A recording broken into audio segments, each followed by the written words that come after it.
Le privilège est terminé, a déclaré mon mari, décidant que désormais nous aurions des budgets séparés. J'ai accepté, sachant déjà qu'il le regretterait bientôt. Dimanche, comme d'habitude, mes beaux-parents sont venus déjeuner. Mais lorsque ma belle-mère est entrée dans la cuisine, elle a crié si fort que même les voisins sont sortis en courant de leur maison. Je m'appelle Marianne, et je veux vous raconter quelque chose qui a complètement changé ma vie. Ce vendredi soir-là, après avoir passé des heures à préparer un dîner 3 services pour les parents de mon mari Léonard, il m'a regardé avec ce calme calculé qui est le sien et m'a dit que ma vie confortable à ses dépens était terminée, comme ça. Ce furent ces mots exacts, prononcés dans le salon même que nous avions acheté grâce à l'argent dont j'avais hérité de ma grand-mère, Mamie Teresa. Je me souviens encore de son ton, de la froideur de sa voix, comme s'il signait un contrat au lieu de détruire l'équilibre de notre mariage. Il y a des humiliations qui ne blessent pas tout de suite. Elles ne frappent pas comme une gifle. Elles s'infiltrent comme un poison silencieux, vous paralysant lentement avant même que vous ne vous en rendiez compte. Avez-vous déjà été amené à vous sentir invisible dans votre propre maison? Comme si tout ce que vous faites ne comptait pour rien. C'est un sentiment dévastateur. Et le pire, c'est qu'on s'y habitue peu à peu, jusqu'au jour où l'on explose. Croyez-moi, vous ne voudrez pas manquer ce qui arrive quand une femme en a finalement assez de tout tolérer et décide de commencer à facturer ce qu'elle fait. Tout a commencé juste après le départ de ses parents, Véronica et Monsieur Charles Bennett. Un vendredi sur 2, ils venaient rendre visite à leur fils. Bien qu'en réalité, cela signifiait que je passais au moins 6 heures à cuisiner, nettoyer, arranger des fleurs et m'assurer que chaque recoin de la maison était impeccable, juste pour que Véronica puisse faire son inspection et lancer une de ses remarques passives-agressives sur mon petit passe-temps de design graphique. Elle aimait dire que c'était bien que j'ai quelque chose pour m'occuper, comme si mon travail n'en était pas un vrai. Ce soir-là, la conversation a porté sur la façon dont nous avions réussi à acheter une si belle maison dans la banlieue de New York. Léonard, le torse bombé de fierté, a parlé de son dur labeur, de sa vision, et de la manière dont il avait investi, judicieusement, omettant commodément que la majeure partie de l'apport initial provenait directement de mon héritage. Au moment où la porte s'est refermée derrière ses parents, il s'est tourné vers moi avec ce sourire arrogant que j'ai toujours méprisé et a dit, « Chérie, à partir du prochain paiement, nous aurons des budgets séparés. Ta vie confortable à mes dépens est terminée. » Il l'a dit avec la confiance tranquille de quelqu'un qui pensait avoir tout sous contrôle. S'attendant à ce que je m'effondre, le supplie ou pleure. Mais tout ce que j'ai ressenti, c'est un frisson me parcourir l'échine. L'injustice de ces paroles m'a frappé comme une vérité qui avait toujours été là, mais qui ne devenait visible que maintenant. J'étais celle qui travaillait jusqu'à 2 heures du matin sur ma tablette, à concevoir des logos, à monter des vidéos et à réaliser des projets en freelance pour mes clients. J'étais celle qui gérait les comptes du ménage, faisait les courses, payait les factures et décorait chaque pièce avec mon goût et mon argent. Chaque dimanche, je cuisinais comme si c'était un festin pour ses parents, amuse-gueule, plat principal, dessert, pour n'entendre que les critiques de Véronica sur la sauce ou la cuisson de la viande. Pour eux, tout cela était invisible. Ils pensaient que c'était simplement mon devoir d'épouse, quelque chose d'attendu, non apprécié. Ma contribution financière, même si irrégulière, était considérée comme un caprice. Et mon héritage était traité comme une chance qui ne comptait pas. Quelque chose que Léonard choisissait commodément d'oublier. À ce moment-là, tout est devenu douloureusement clair. Il ne me voyait pas comme sa partenaire, mais comme une employée de luxe, une femme qui l'entretenait. Je me souviens parfaitement de la première fois où j'ai ressenti ce sentiment d'invisibilité. C'était lors de notre tout premier déjeuner dominical dans cette maison. J'avais passé 2 jours entiers à préparer un rôti de porc avec la recette de Mamie Teresa. J'étais excitée, fière, désireuse de plaire. Quand Véronica a goûté la première bouchée, elle a simplement dit « c'est un peu sec. La prochaine fois, laisse-moi te superviser pour que ce soit mieux réussi. » Léonard n'a rien dit. Il a juste baissé la tête et a continué à manger, adressant à sa mère un léger sourire approbateur. Ce jour-là, j'ai compris que chaque dimanche serait un test où j'étais destiné à échouer. Ma cuisine, mon espace créatif et mon refuge, s'étaient transformés en tribunal, et j'étais toujours l'accusé, jamais autorisé à me défendre. Le comptoir en quartz que j'avais choisi et payé de ma propre poche semblait se moquer de moi, témoin silencieux de mes efforts ignorés et de mon ressentiment grandissant. Alors, quand Léonard m'a lancé cette phrase ce vendredi-là, j'ai pu voir dans ses yeux qu'il s'attendait à une scène. Sa posture, la façon dont il serrait la mâchoire, tout montrait qu'il était prêt pour une confrontation. Il voulait mes larmes, ma colère. La même dispute qui se terminait toujours avec lui jouant le rôle du magnanime et du puissant pour avoir fixé des limites. Je suis sûr qu'il avait déjà préparé son discours sur la responsabilité financière et sur le fait que tout cela était pour notre bien. Il voulait se réaffirmer en tant que pourvoyeur et chef de famille, un rôle que ses parents lui avaient inculqué. Mais cette nuit-là, la femme qu'il pensait connaître, celle qui restait silencieuse face aux critiques et essayait de plaire à tout le monde, avait disparu. Quelque chose en moi a basculé. Ce n'était pas une décision planifiée. C'était comme une étincelle qui s'est allumée au plus profond de mon esprit. Toute la douleur et l'humiliation des années passées se sont condensées en une seule idée tranchante. Les voix dans ma tête se sont tues. Je n'essayais plus de le justifier, de le comprendre ou de me blâmer. Seul un silence absolu est resté. Puissant, plein de possibilités. Je l'ai regardé dans les yeux, et pour la première fois depuis longtemps, je n'ai pas vu l'homme dont j'étais tombée amoureuse, mais un étranger jouant le rôle que sa mère avait écrit pour lui. Et dans ce silence, j'ai trouvé ma réponse. À sa grande surprise, j'ai souri. Ce n'était pas un sourire forcé ou sarcastique. Il était réel, calme, presque un soulagement. J'ai levé les yeux et j'ai dit doucement, « Excellente idée, chérie.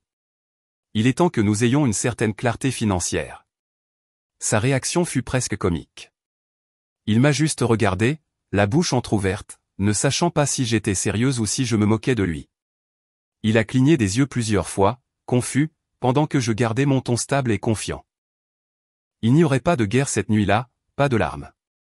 À la place, je lui ai offert ma meilleure arme, mon sang-froid. J'ai pris ma tablette sur la table basse, la même sur laquelle je passe des heures à travailler, et je l'ai allumée. La douce lueur de l'écran a éclairé mon visage.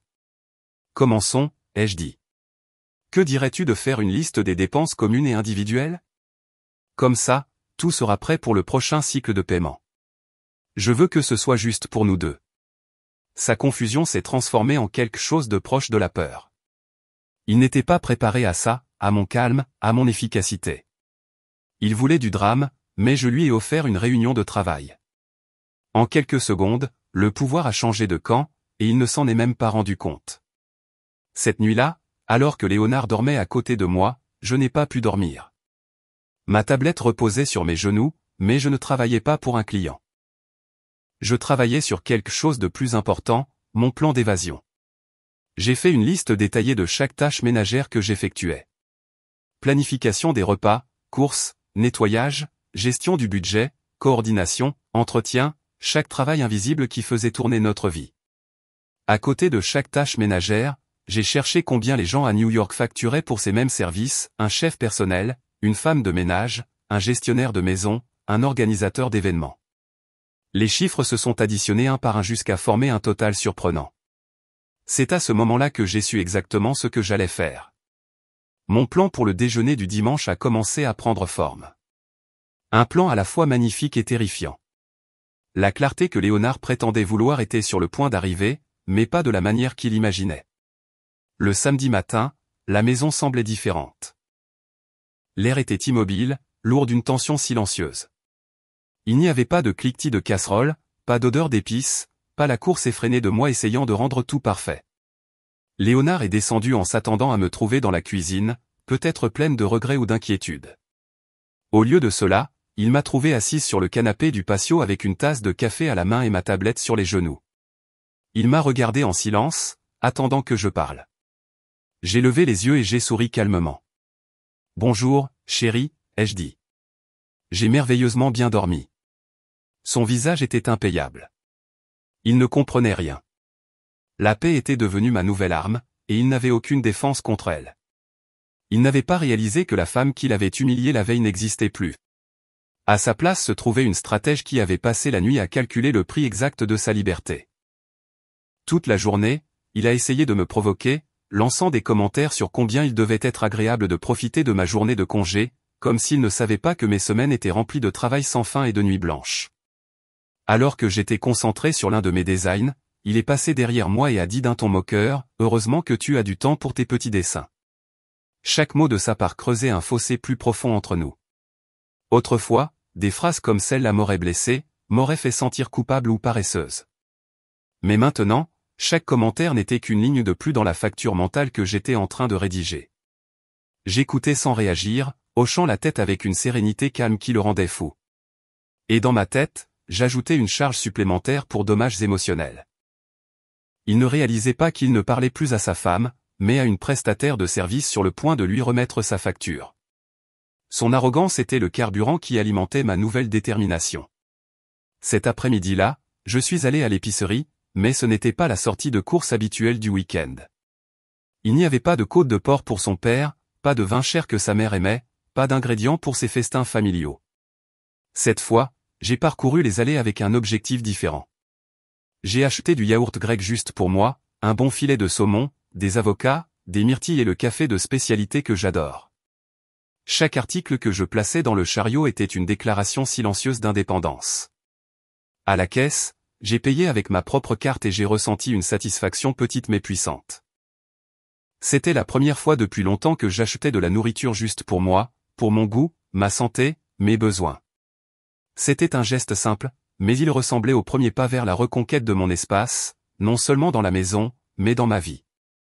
Quand je suis rentré et que j'ai commencé à ranger mes courses, je me suis arrêté un instant pour regarder la cuisine.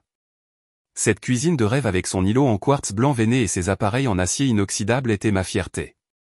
Je l'avais conçue moi-même, choisi chaque détail, des poignées de placard à l'éclairage, et surtout, je l'avais payée avec une grande partie de l'argent que m'avait laissé mamie Teresa. Je me suis souvenu de ce qu'elle m'avait dit le jour où elle m'avait donné les papiers de l'héritage. C'est pour que tu construises ton indépendance, ma chérie, pas celle de quelqu'un d'autre. Un nœud de culpabilité s'est formé dans ma poitrine en pensant à la façon dont je l'avais trahi.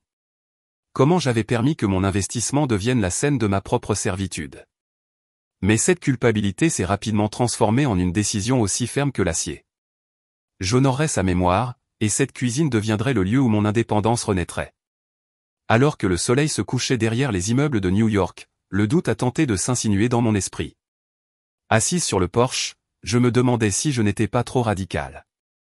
Peut-être que je devrais lui parler, essayer une fois de plus de lui faire comprendre. Mais alors, comme un fantôme, le Noël dernier m'est revenu en mémoire. J'avais passé 3 jours à cuisiner pour 20 de ses proches. J'étais épuisée mais satisfaite jusqu'à ce que j'entende Véronica chuchoter à sa sœur. Pauvre Léonard. Il travaille si dur pendant que Marianne ne fait que jouer à la maîtresse de maison. Personne ne m'a défendu. Léonard, qui se tenait juste à côté d'elle, a souri. Ce souvenir a effacé toute hésitation. Non, je n'étais pas radical. J'étais juste. Pour la première fois, je me faisais passer en premier. Le dîner de ce samedi-là fut une scène étrange. J'ai commandé une salade d'un restaurant voisin, juste pour moi. Léonard m'a regardé, attendant que je lui en offre, mais je ne l'ai pas fait. Il s'est levé silencieusement et s'est préparé un sandwich jambon-fromage avec le pain le plus rassis qu'il a pu trouver dans le garde-manger. Nous avons mangé dans un silence pesant, rompu seulement par le bruit des couverts. Il s'attendait à ce que je parle la première, que je trouve le silence insupportable et que je finisse par pleurer ou crier. Mais j'ai savouré chaque bouchée de ma salade avec un calme entièrement nouveau, goûtant la saveur de mon affirmation de soi. Il avait demandé des budgets séparés et des règles claires, et je les lui donnais à la lettre. Ce qu'il ne comprenait pas, c'est que sa tentative de me contrôler m'avait libéré. La cage qu'il avait construite pour moi s'était ouverte, et j'apprenais à voler à nouveau, à l'intérieur même de ma propre maison. Le dimanche matin est arrivé avec une paix étrange. Je me suis réveillé tôt, comme toujours. Mais au lieu de me précipiter dans la cuisine pour mariner de la viande ou préparer un dessert, je me suis fait une tasse de thé et je suis sorti sur le patio pour lire. La lumière du soleil de la ville a commencé à réchauffer l'air, et la maison était dans un silence complet. Pas de cliquetis de casserole ni d'odeur d'ail frit, seulement le chant des oiseaux et le doux murmure de la brise. Pour la première fois depuis de nombreuses années, un dimanche matin ne ressemblait pas au début d'une autre journée de travail non rémunéré, mais à ce qu'il était censé être, un jour de repos. J'ai ressenti une paix profonde, le genre de paix qui vient quand on sait qu'on est sur le point de reprendre ce qui nous revient de droit. Léonard est descendu vers 9 heures. Ses yeux ont balayé la cuisine vide et impeccable, et une ligne d'inquiétude est apparue sur son front.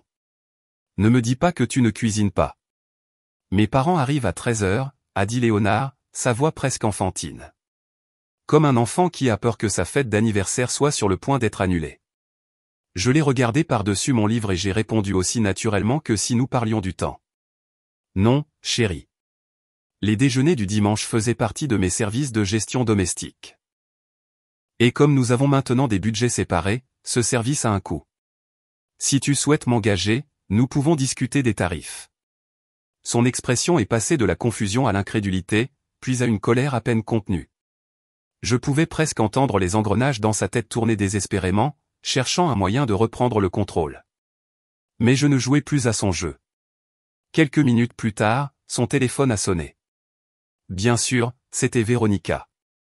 Je pouvais l'entendre depuis le salon parler d'une voix basse et tendue. Oui, maman. Tout va bien. Oui, bien sûr. Quelque chose de plus simple aujourd'hui. Une surprise. Je pouvais entendre la fausseté dans son ton. La panique cachée en dessous. L'homme qui se vantait toujours d'avoir le contrôle, le pourvoyeur et le chef de famille, était piégé dans sa propre toile. Il a raccroché et m'a regardé avec une fureur que je n'avais jamais vue auparavant. « Règle ça, Marianne » a-t-il ordonné. Sa voix n'était plus arrogante.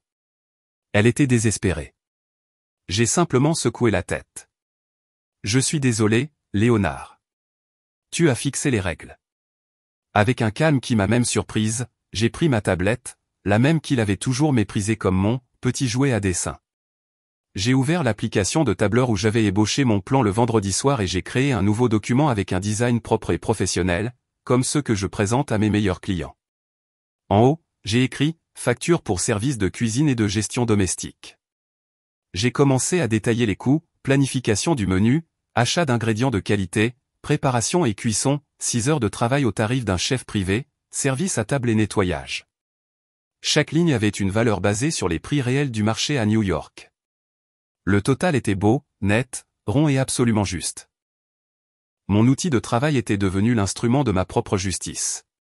Quand l'horloge a sonné 13 heures, je suis allé au réfrigérateur. J'ai sorti le saumon, les avocats et les légumes que j'avais achetés pour moi. Avec des mouvements assurés, j'ai commencé à préparer mon propre déjeuner. En même temps, j'ai attrapé un rouleau d'étiquettes et un marqueur. J'ai ouvert le yaourt grec et j'ai écrit sur une étiquette « Propriété de Marianne ». J'ai fait de même avec mon café, mes fruits et ma bouteille de vin. C'était un geste petit, presque absurde, mais plein de sens. Je traçais une ligne, non seulement dans le frigo, mais dans nos vies. Il voulait la séparation, et je la lui donnais de la manière la plus littérale possible. Je pouvais entendre ses pas agités dans le salon, le rythme marquant le temps jusqu'au moment inévitable. La sonnette était sur le point de retentir, et j'étais prête. Le spectacle allait commencer. À 13 heures précises, la sonnette a retenti, un son aigu qui a traversé le silence de la maison comme un couteau. Chaque vibration a parcouru ma colonne vertébrale, non pas avec peur, mais avec une étrange sensation d'anticipation. C'était le signal, le moment pour lequel je m'étais préparé. J'ai regardé Léonard sursauter du canapé comme s'il avait été électrocuté. Son visage, pâle et couvert de sueur, était une carte de la panique. Il a couru vers la porte, lissant sa chemise et essayant d'esquisser un sourire qui n'a jamais atteint ses yeux. Il était sur le point de jouer son rôle habituel, le mari parfait, le fils modèle, l'hôte confiant, l'illusion d'une famille heureuse, l'homme de la maison, sans se rendre compte que les fondations de son château étaient sur le point de s'effondrer.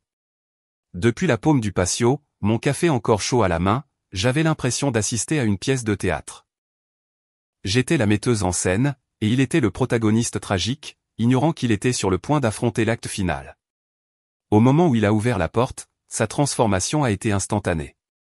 Sa voix est devenue forte et artificiellement joyeuse. Ce ton répété que je connaissais si bien. « Maman, papa, bienvenue. Entrez, je vous en prie. » Véronica et Monsieur Charles Bennett sont entrés avec l'assurance de gens qui se sentaient propriétaires des lieux. Véronica portait un impeccable tailleur en lin blanc qui coûtait probablement plus cher que ma dernière facture de design. Elle a balayé la pièce du regard, me cherchant, et quand elle ne m'a pas vu, elle a levé le menton avec dédain. « Comme c'est étrange, dit-elle à voix haute. Ça ne sent rien aujourd'hui. D'habitude, on sent le rôti de porc depuis l'entrée. » Monsieur Bennett, comme toujours, est resté silencieux, mais ses yeux ont parcouru le salon. Remarquant l'immobilité, l'absence de l'agitation habituelle qui signalait leur arrivée. La première pierre avait été lancée, et je n'avais même pas bougé. Léonard, transpirant visiblement, a tenté de distraire ses parents. Aujourd'hui, je voulais vous faire une surprise, quelque chose de différent. Pourquoi ne vous asseyez-vous pas dans le salon? Je peux vous servir quelque chose à boire? Un verre de vin? Peut-être un whisky? Sa tentative de jouer l'hôte parfait était pathétique. Il ne servait jamais les boissons. Cela avait toujours été mon travail. Véronica l'a complètement ignoré et a posé son sac de créateur sur le canapé que j'avais choisi et payé. Son objectif était clair, et elle ne se laisserait pas distraire par un verre. D'abord, je vais aller à la cuisine voir si Marianne a besoin d'aide.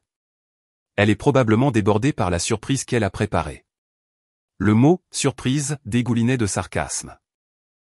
Pour elle, j'étais incapable de faire quoi que ce soit de bien sans sa supervision, et elle avait hâte de trouver une erreur, n'importe quelle excuse pour réaffirmer sa prétendue supériorité.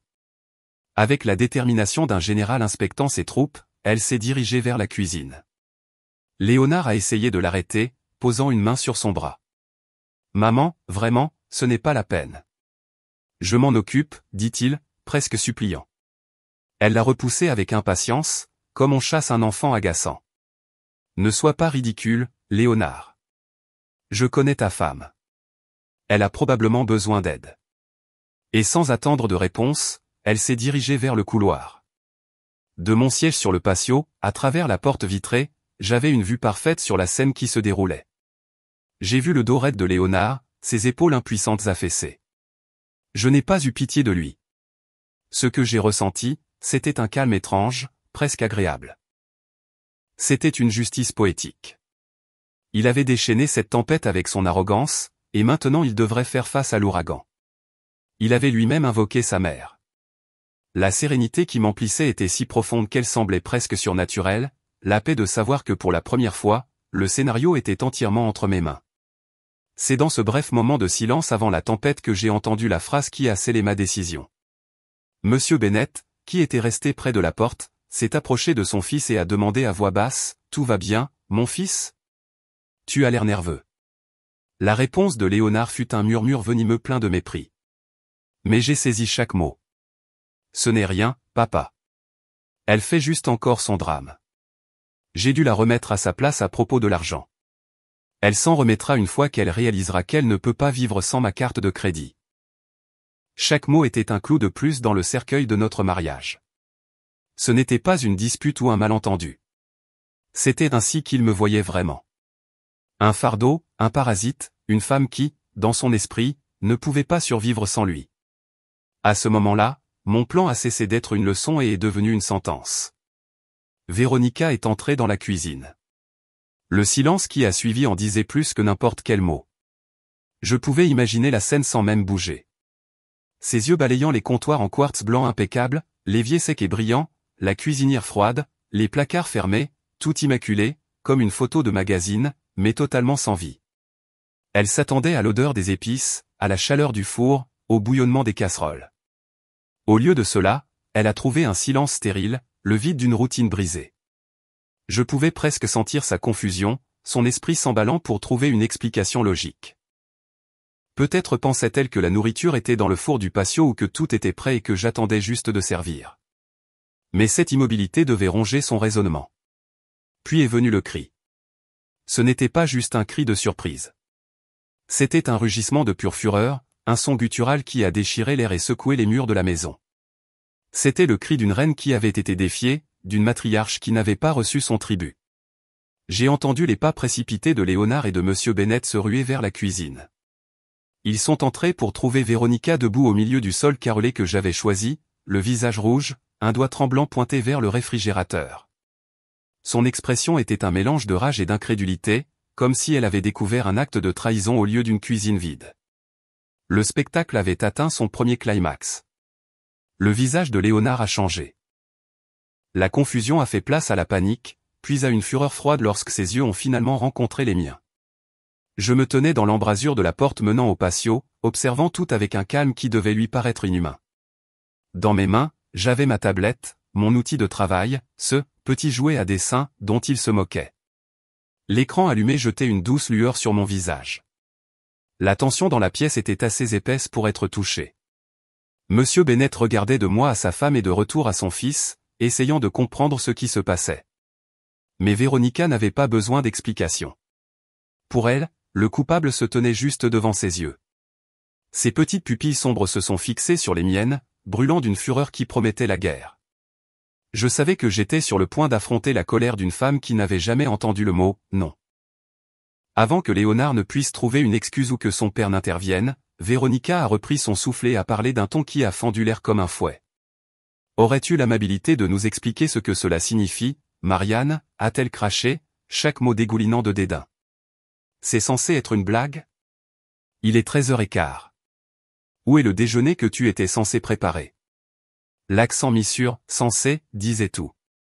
Pour elle, je n'étais pas de la famille. J'étais du personnel. Sa cuisinière, son hôtesse, sa garantie de confort. Elle n'a pas demandé si j'allais bien, si quelque chose s'était passé. Elle voulait seulement son repas, sa routine, son droit d'être servie dans ma maison. Elle était si certaine de son pouvoir sur moi qu'il ne lui est même jamais venu à l'esprit que je puisse avoir une raison. Sans dire un mot, j'ai fait un pas en avant. Le silence s'est alourdi. J'ai levé ma tablette et j'ai tourné l'écran vers eux. Le document que j'avais préparé le vendredi soir brillait avec une précision professionnelle. En haut, dans une police élégante que j'avais conçue moi-même, le titre disait « Facture, service de déjeuner dominical ». J'ai laissé l'image parler d'elle-même. J'ai vu la confusion vaciller sur le visage de Monsieur Bennett.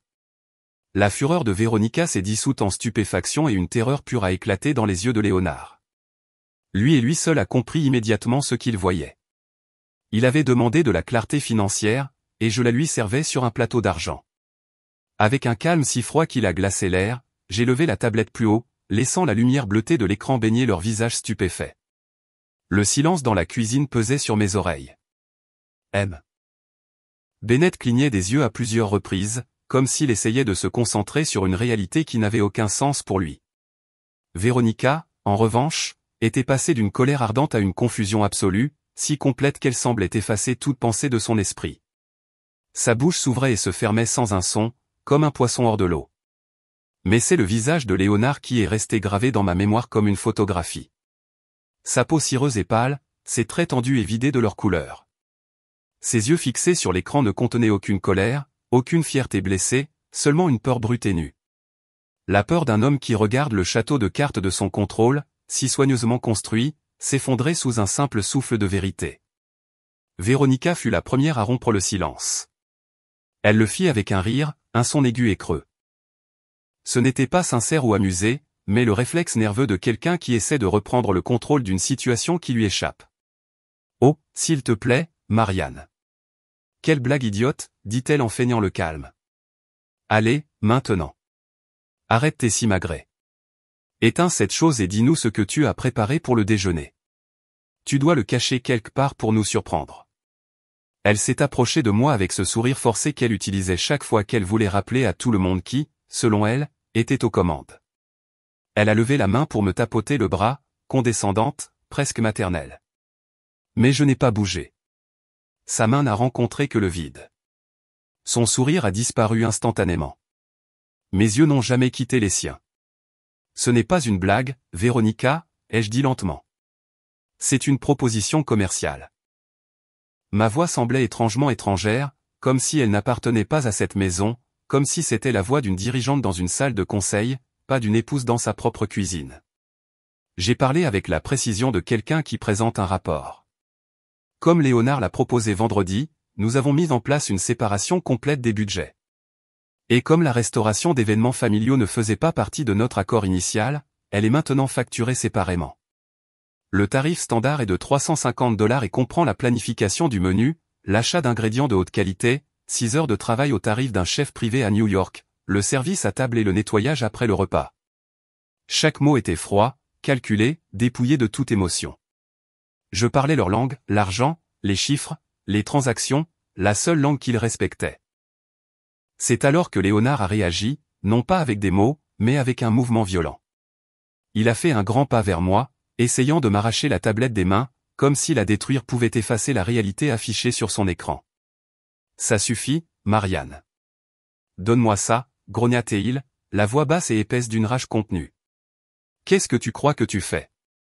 Tu nous mets dans l'embarras devant mes parents. Sa fureur était prévisible. Je l'avais déjà anticipé.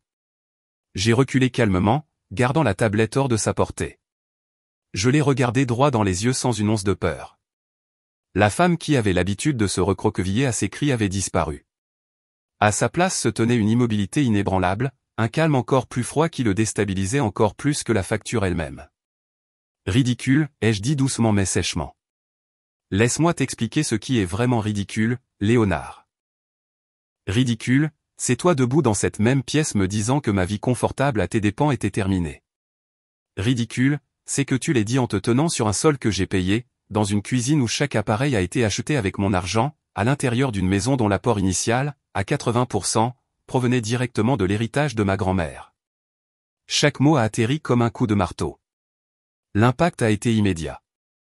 Monsieur Bennett a fait un pas en arrière, regardant son fils avec une expression que je ne pouvais pas déchiffrer. L'histoire qu'ils avaient construite pendant des années, celle du fils modèle soutenant sa femme artiste, s'est effondrée en poussière. Mentionner l'héritage, c'était briser un tabou. Tout le monde savait qu'il existait, mais personne n'osait en parler à voix haute. Véronica m'a regardé avec une haine pure. Je n'étais plus seulement la belle-fille insolente. J'étais maintenant une menace pour sa fierté et la réputation de la famille. Femme ingrate, sifflait-elle. Après tout ce que nous avons fait pour toi, nous t'avons donné un nom, une place, une famille. Elle a essayé ses vieilles armes, la culpabilité, la honte. Le poids du statut qu'elle croyait m'avoir conféré, mais ces balles ont rebondi sans effet sur l'armure de la vérité et du respect de soi. Sans un mot, je me suis retourné lentement, délibérément, presque théâtralement.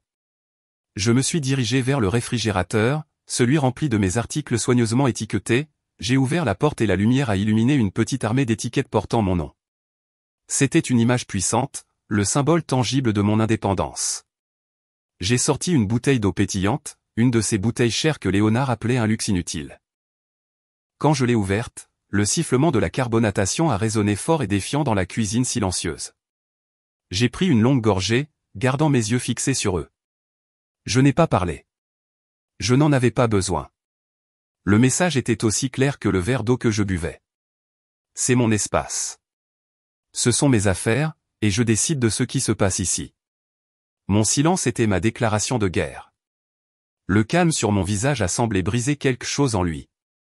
Son expression s'est tordue en un mélange de fureur et d'humiliation. Il avait perdu le contrôle de la scène, du public et de moi. Désespéré de le reprendre, il a eu recours à sa dernière arme, une menace. Ça s'arrête maintenant, Marianne, dit-il d'une voix tremblante. Tu vas éteindre cette satanée tablette, t'excuser auprès de mes parents pour ce cirque, et commencer à cuisiner quelque chose où je jure que tu feras tes valises et que tu sortiras de ma maison tout de suite. Le mot « ma » a résonné creux. C'était sa dernière tentative pathétique d'affirmer une autorité qu'il n'avait plus. Je me suis retourné lentement pour lui faire face, tenant toujours la bouteille froide dans ma main, aussi froide que ma résolution. Un petit sourire régulier, non pas moqueur, juste assuré, est apparu sur mes lèvres. Je l'ai regardé droit dans les yeux, ces yeux que j'avais autrefois aimés, mais qui ne reflétaient plus que la peur d'un étranger, et j'ai laissé le silence s'étirer avant de briser sa menace avec un calme chirurgical. Permets-moi de te corriger, Léonard, ai-je dit d'une voix basse et précise. Ce n'est pas ta maison. C'est principalement la mienne. L'argent de mon héritage est légalement enregistré dans l'achat. J'ai laissé tomber cette vérité dans la cuisine comme une bombe. Le silence qui a suivi a été explosif.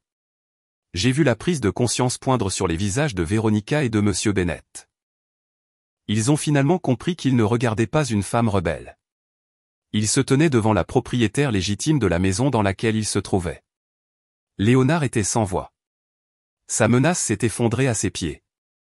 La dynamique du pouvoir n'avait pas seulement changé. Elle s'était complètement inversée. J'ai fini mon eau d'une gorgée régulière et j'ai ajouté tout aussi calmement, l'offre tient toujours. 400 $ pour le service du déjeuner, ou si vous préférez, nous pouvons commencer à négocier un contrat de location. Je peux le rédiger tout de suite. J'ai fait une pause, puis j'ai ajouté avec une ironie contenue. Bien sûr, c'est aussi un service facturable. Mes mots sont restés suspendus dans l'air avant de se poser.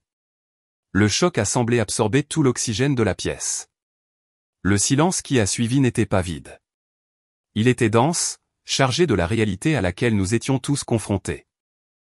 Véronica me fixait, les yeux écarquillés, son visage passant de l'incrédulité à une rage si profonde qu'elle semblait incapable de s'échapper de sa gorge. Monsieur Bennet se tenait immobile, son regard fixé sur moi, non plus désapprobateur, mais calculateur, comme s'il réévaluait un investissement raté. Et Léonard. Léonard était pâle, presque translucide, comme si ma révélation n'avait pas seulement brisé son argument, mais avait drainé la vie même de lui. Il se tenait là, au milieu de ma cuisine, comme un fantôme, perdu dans les décombres de son propre désastre. Véronica fut la première à exploser, comme prévu, bien que sa colère n'ait plus la force qu'elle avait autrefois. Elle ressemblait à une tempête qui avait perdu son centre. Menteuse manipulatrice, crachâtait-elle, bien que sa voix manquât de son autorité habituelle. Comment oses-tu nous parler d'argent, de contrat? C'est la maison de mon fils, ajouta-t-elle en regardant autour d'elle comme si cela seul pouvait réaffirmer son pouvoir. Tu lui as empoisonné l'esprit, continua-t-elle, s'accrochant à son vieux script, celui où elle était la reine et moi la servante ingrate. Mais maintenant, ces mots sonnaient creux, désespérés, comme des balles à blanc tirées contre un mur de béton. Le pouvoir qu'elle avait exercé pendant des années, bâti sur la culpabilité, le devoir et la honte, s'était évaporé au moment où j'ai confronté ces fantasmes avec les faits bruts de la réalité financière. Je l'ai ignorée. Elle n'était plus mon centre d'attention. J'ai tourné mon regard vers son mari, le fondement silencieux de toute cette autorité. Je l'ai regardé droit dans les yeux, un calme montant du plus profond de moi. Monsieur Bennet, ai-je dit d'un ton égal, vous êtes un homme d'affaires. Vous comprenez les actifs, les passifs, les rendements et les investissements. Ma grand-mère m'a laissé un héritage, et avec cet argent, j'ai payé 80% de l'apport initial de cette propriété. Léonard a contribué aux 20% restants, et son salaire couvre une partie de l'hypothèque. Tandis que mes revenus de designer paient l'entretien et toutes les dépenses du ménage. J'ai fait une pause, gardant ma voix professionnelle. Dites-moi, en tant qu'homme de chiffres, pensez-vous qu'il est juste que l'actionnaire majoritaire de cet actif soit traité comme une employée non rémunérée? Je parlais sa langue, la langue de la valeur tangible, des chiffres qui ne laissent aucune place au débat. Monsieur Bennet n'a pas répondu tout de suite. Ses yeux se sont déplacés de moi à son fils, et pendant un instant, j'ai vu une lueur de déception traverser son visage. Puis il s'est tourné vers sa femme, dont l'expression était crispée, déformée par la frustration. Finalement, il m'a regardé à nouveau. Ses yeux ne contenaient plus de dédain, mais quelque chose de nouveau, une évaluation froide, presque un respect tranquille. Il n'a pas dit un mot, mais son silence était la réponse la plus claire. Devant le tribunal de la logique et des faits, l'affaire était classée. Ce n'était pas une victoire pour moi. C'était une sentence pour Léonard. Son père, avec ce silence, venait de confirmer tout ce que j'avais dit, et cela l'a détruit. Je l'ai vu se dégonfler comme un ballon qui perd son air. L'arrogance, la fureur, l'orgueil, tout a disparu, ne laissant derrière qu'une tristesse creuse. Il a passé une main dans ses cheveux, évitant mon regard. Et celui de ses parents.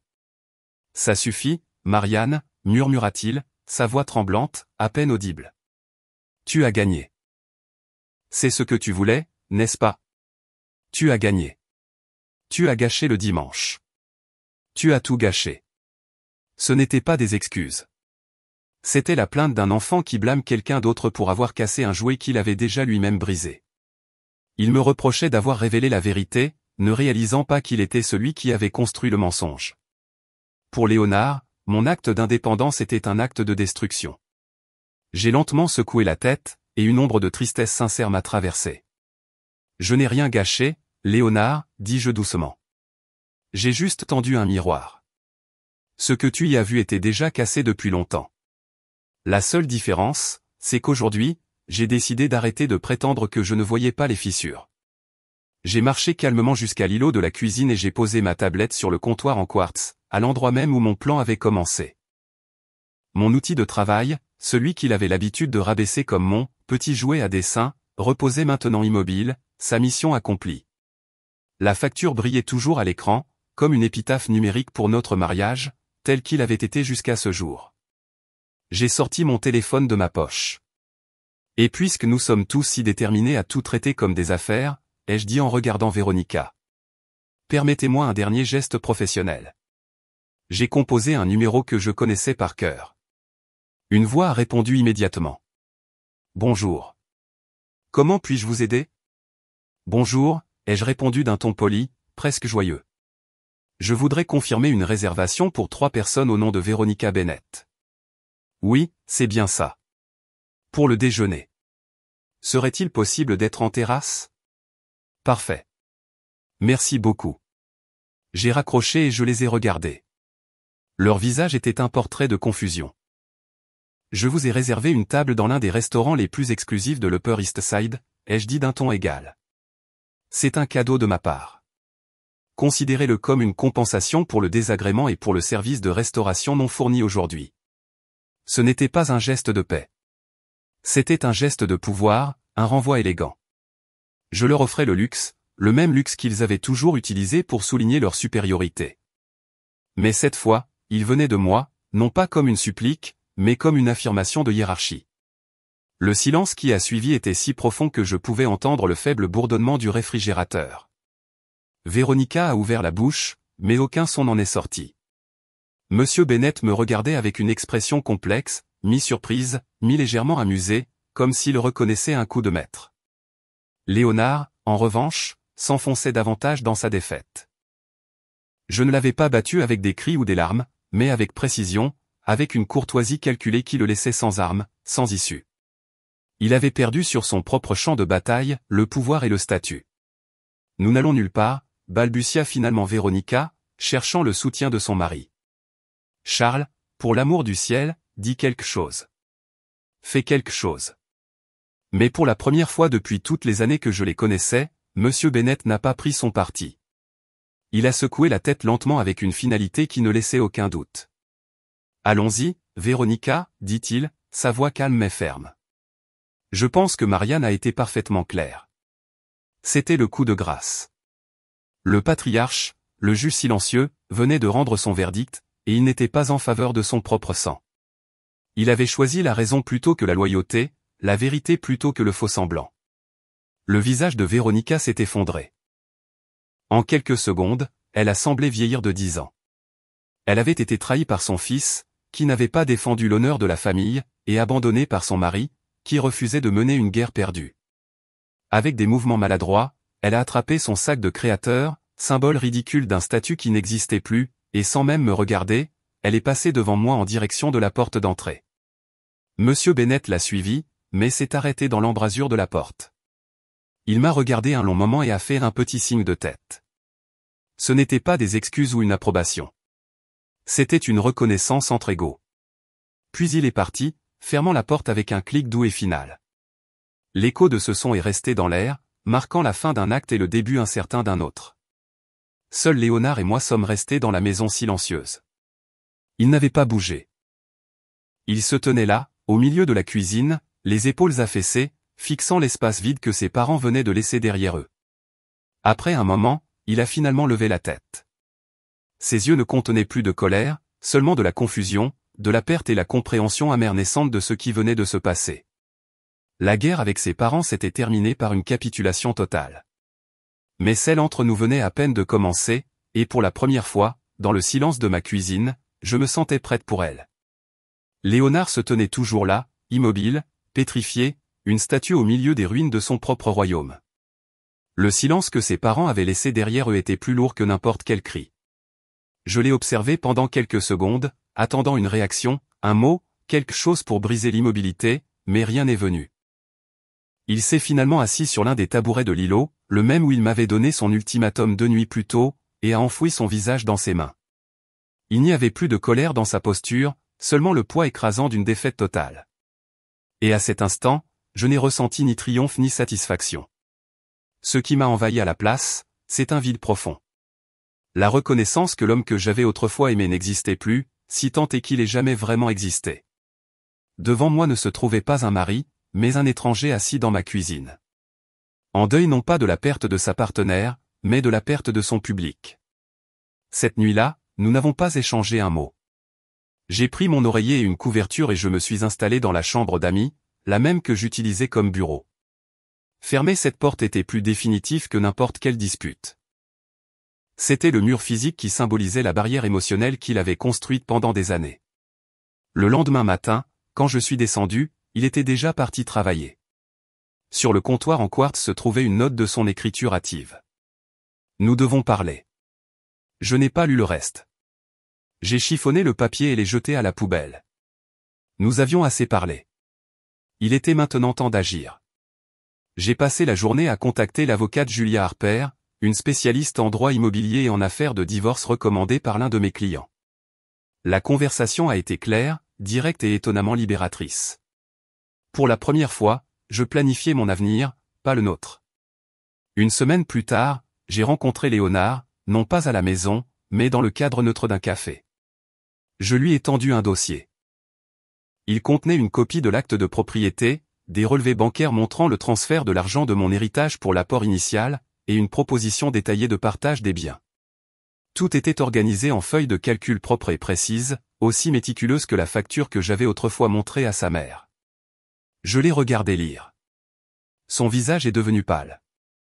Dans ces chiffres froids en noir et blanc, la fiction selon laquelle il avait été le seul pourvoyeur s'est effondrée.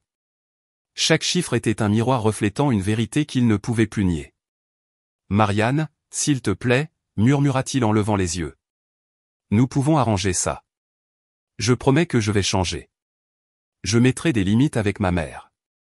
Je ferai n'importe quoi. » Ces promesses sonnaient creux. Des échos d'un passé qui n'avait plus sa place dans ma vie. La relation avec ses parents s'est désintégrée de la manière la plus prévisible qui soit. Véronica a essayé de m'appeler une douzaine de fois le lendemain, alternant entre des messages vocaux furieux et des messages faussement conciliants. Je n'ai répondu à aucun d'eux. J'ai bloqué son numéro et celui de Monsieur Bennett aussi. Quelques jours plus tard, j'ai reçu un email de sa part. Il était bref et formel. Nous regrettons ce qui s'est passé dimanche. Léonard nous a expliqué la situation financière. Nous espérons que vous pourrez résoudre vos problèmes de la meilleure façon possible.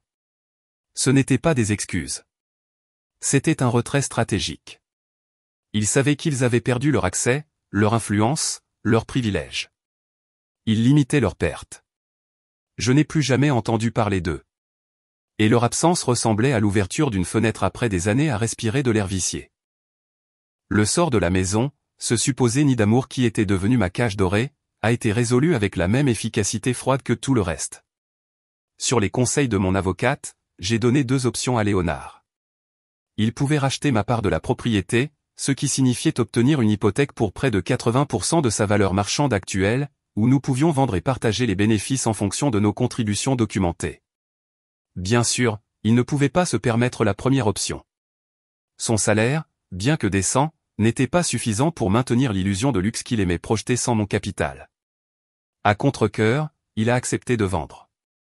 Le regarder signer les papiers devant Monsieur Robert Thompson, l'agent immobilier, fut la véritable fin de notre mariage. Il n'y eut ni larmes, ni cris, seulement le son d'un stylo signant la fin d'une histoire. 2 semaines plus tard, alors que j'étais en réunion avec un client, il a déménagé.